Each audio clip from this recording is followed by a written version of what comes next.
নমস্কার বন্ধুরা, সন্তু মানসীর রান্নাঘরে সবাইকে স্বাগত। আমি তোমাদেরকে নতুন একটা রেসিপি বানিয়ে দেখাবো। ময়দার গোলা রুটি সবজি দিয়ে। সবজি বলতে লাগছে উপকরণগুলো কি কি লাগছে আমি বলে দিচ্ছি। 1 কাপ ময়দা লাগছে, একটা ডিম লাগছে, আর আলু গ্রেট করে নিয়েছি, পেঁয়াজ কুচি, ধনেপাতা কুচি, টমেটো কুচি আর কাঁচা লঙ্কা কুচি লাগছে, স্বাদ মতো নুন, হলুদ গুঁড়ো লাগছে, আর একটু অল্প জিরে গুঁড়ো। এই কম উপকরণ দিয়েই আমি বানিয়ে তোমাদেরকে দেখাবো। সকালের চটজলদি বানানো যায় নাস্তা কিভাবে বানাই সেটা দেখো। আমি বেটারটা বানিয়ে দেখাচ্ছি তোমাদেরকে। কি কি দিতে হবে, প্রথমে দিতে হবে 1 কাপ ময়দা। 1 কাপ ময়দা দিতে হবে। আমি দিয়ে দিলাম। এর মধ্যে ডিমটা ফাটিয়ে দিয়ে দেবো। এর মধ্যে আমি ডিমটা ফাটিয়ে দিয়ে দিচ্ছি। এবারে ডিমটা ফাটানো হয়ে গেছে, দেওয়ার পর আমি এই সবজিগুলো দিয়ে দিচ্ছি। সব কিছু একসাথে মিক্স করে দিয়ে আমি এটা ভেটে নেব নুনারে দিয়ে হলুদ গুঁড়ো, লঙ্কার গুঁড়ো আমি দিয়ে দিচ্ছি স্বাদ মতন। আমি এই সব উপকরণগুলোকে আমি জল দিয়ে মিশিয়ে নিচ্ছি ভালো করে। আমি ভেটে নিচ্ছি, জল দিয়ে দিচ্ছি। জল দিয়ে এটাকে মাখাতে হবে, গলা রুটির মতন বানাতে হবে এটাকে।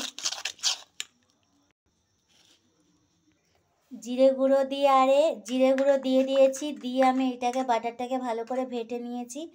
এরকম পাতলা হবে, দেখো এরকম পাতলা হবে বাটারটা। গলা রুটি বানাবো, আমার রেডি হয়ে গেছে বাটারটা।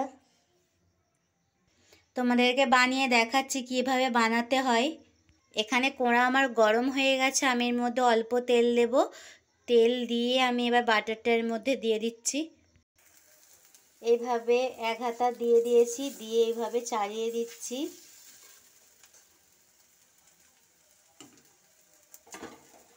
চালিয়ে দিয়েছি, এক পিঠে হতে দেব। এক পিঠে হয়ে গেলে আমি এটা উল্টে নেব হালকা আস্তে করে। উল্টো পিঠে হয়ে গেছে, আমি এবারে উল্টে নিচ্ছি। এইভাবে উল্টে দিয়ে আমি তেল দিয়ে ভেজে নেব দুই পাশে। অল্প একটু তেল দিয়ে ভেজে নিচ্ছি।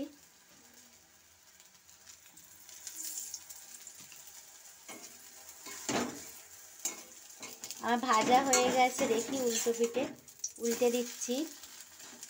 দুই পিঠে আমার ভাজা হয়ে গেছে, লাল করে এটাকে ভেজে নিতে হবে। ভাজা হয়ে গেছে, আমি এটা এবার তুলে নিচ্ছি। আর একটা আমি দেখিয়ে দিচ্ছি কিভাবে বানাতে হয়। এইভাবে আমি এটা দিয়ে দিচ্ছি, বাটারটা দিয়ে আমি এইভাবে ঘুরিয়ে দিচ্ছি, চাড়িয়ে দিচ্ছি।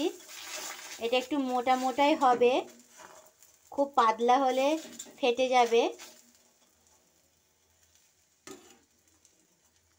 কড়াটা ধরে আমি একটু ঘুরিয়ে নিয়েছি। এটা উল্টো পিঠে হয়ে গেলে আমি উল্টে নেব। তেল দিয়ে আমি ভেজে নিচ্ছি। আমি এবার উল্টে দিচ্ছি, আমার উল্টো পিঠে হয়ে গেছে। এইভাবে আমি উল্টে দিয়েছি, এটা উল্টে পাল্টে লাল করে ভেজে নেব। শর্টকাটে এটা বাচ্চাদেরকে বানিয়ে খাওয়াবেন বাড়িতে। এটা কম উপকরণেও বানানো যায়, খেতে ভালো লাগে, বাচ্চাদের তো অবশ্যই ভালো লাগবে। জলখাবারের নাস্তা। উল্টে নিয়ে ভেজে নিয়েছি আমি। এবার এইটা আমার হয়ে গেছে। এইভাবে এই পদ্ধতিতে এটা বানাবেন, খেতে ভালো লাগে। আমি এটা তুলে নিচ্ছি কড়াই থেকে। এই রেসিপিটা আমার বানানো হয়ে গেছে, দেখো কেমন হয়েছে। আর এটা আমি ছিঁড়ে দেখাচ্ছি কত নরম হয়েছে, তুলতুলে। বাচ্চাদের জন্য, বয়স্কদের জন্য সবাই কম বেশি গলা রুটি পছন্দ করেই থাকেন। এইভাবে বানিয়ে বাড়িতে খাবেন, কত সুন্দর লাগে খেতে। এটা চটজলদি বানানোও যায়। এই ভিডিওটা যদি পছন্দ হয় লাইক কমেন্ট শেয়ার করতে ভুলবেন না। আমি এখানে এই ভিডিওটাই শেষ করছি।